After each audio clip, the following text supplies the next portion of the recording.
If you are looking for a Spanish-inspired architecture during your leisure time, then you can never go wrong in choosing Vigan City.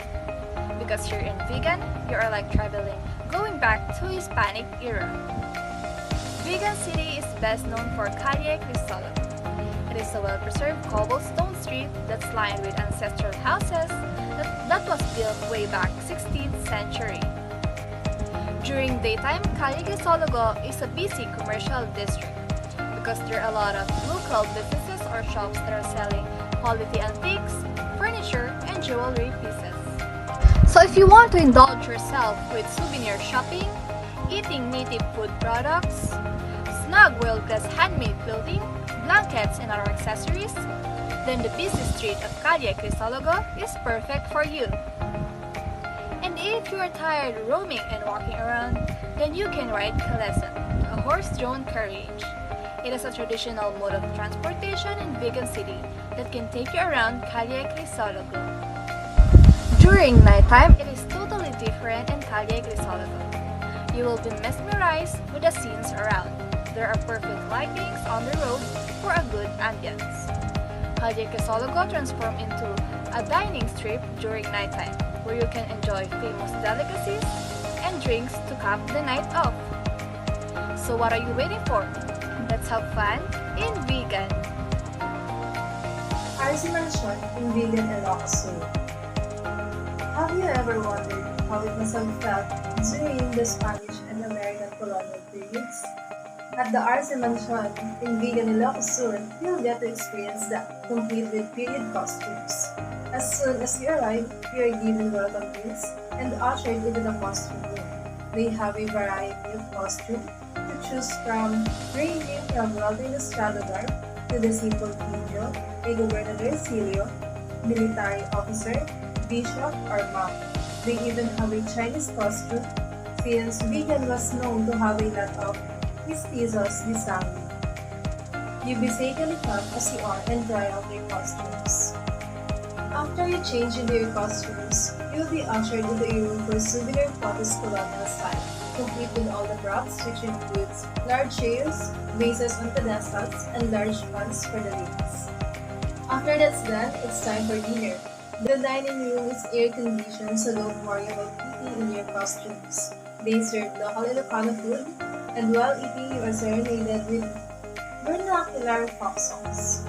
After dinner, you are ushered into the main living room for dessert, tea, and coffee, and more photos. It got quite hot, so after the photos, those in the group started changing out of their costumes. And this was definitely a fun experience. One good thing about touring Vigan City is that you get to learn a lot about its history, culture, and way of life through the town's homegrown establishments. Take for example, Pagburnayan Jar Factory, one of the very few remaining jar factories around Vigan City. It's a popular must-try cultural recreational activity that is also part of a Vigan City tour. In order to help people appreciate the industry of jar making, the factory is open for tourists who want to see and experience pottery making firsthand, from simple, basic design to more artistic earthen jars. The art of producing jars, which was inspired by Chinese traders who came to settle in Vigan and then later intermarried with Ilocanos and Ilocanas. Here's the trivia! Its name Pagburnayan comes from the root word burnay. It refers to the handcrafted earthenware pots made from Vigan. Bantog Place, these are called. They are dug from the western barangays of the city. The Twin Bridge. Ilocos Sur's Twin Bridge, or the Carino Bridge and Banawan Bridge, stand parallel to one another on a crossing along the Grand Abra River. The older Carino Bridge remains a tourist spot despite it being damaged by a typhoon in the early 2000s. A couple of years after its destruction, the bridge underwent reconstruction as a way of preserving its magnificent architectural design. Although the Quirino Bridge is not being used anymore, with the Banawan Bridge replacing it, it is still one of the country's most beautiful bridges in anybody's book.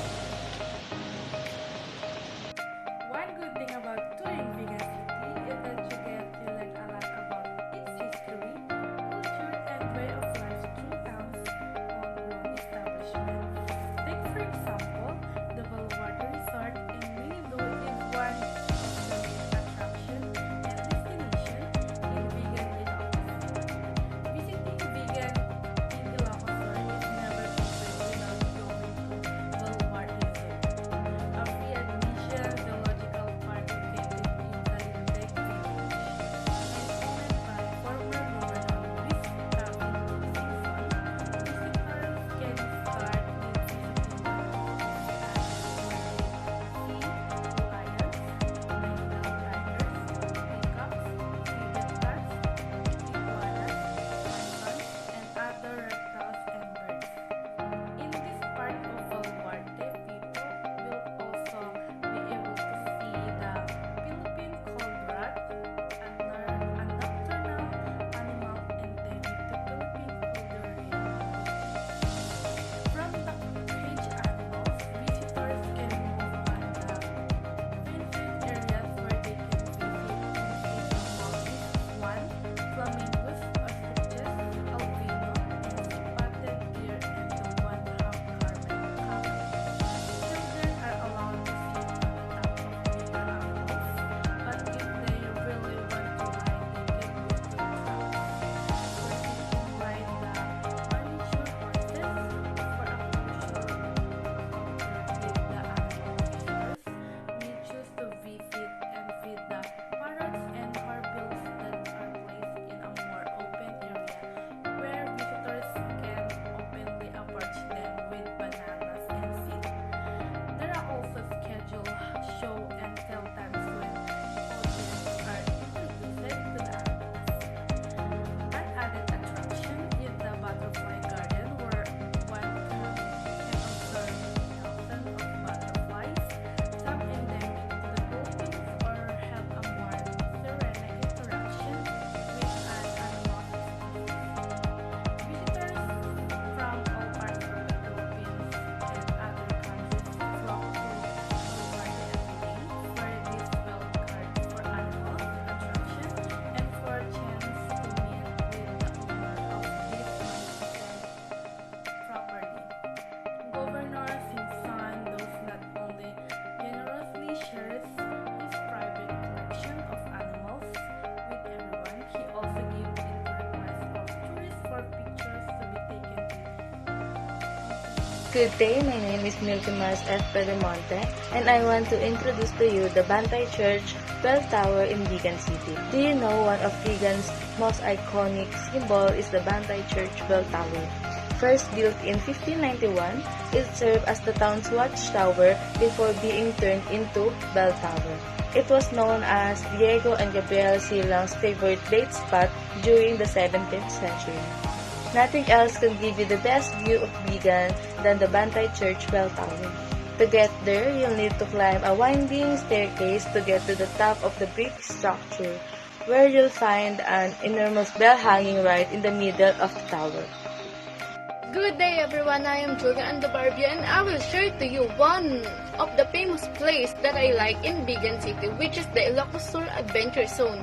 The Ilocos Sur Adventure Zone is the recently opened adventure center, is the newest attraction this side of the province. It caters mostly to adrenaline junkies and adventure freaks with its climbing and rappelling walls, kayak center, and of course its 400-meter long zipline. Ilocos Sur Adventure Zone is 15 minutes away by car from Vigan City and is perfect for tourists wanting a bit more after visiting Calle Crisologo and Vigan's numerous museum. The Ilocos Sur Adventure Zone is located at the foot of the Jag Banawag mountain range where Abra River is crossed by Twin Quirino Bridge. It is famous for 400-meter long zip line. This is accelerating adventure propel you away from the river crossing and bring you to the other side of it. The ride, which span across the towns of Santa and Bantay, will not only give you an adrenaline rush but also a magnificent view of Ilocos Sur picture-perfect natural gem.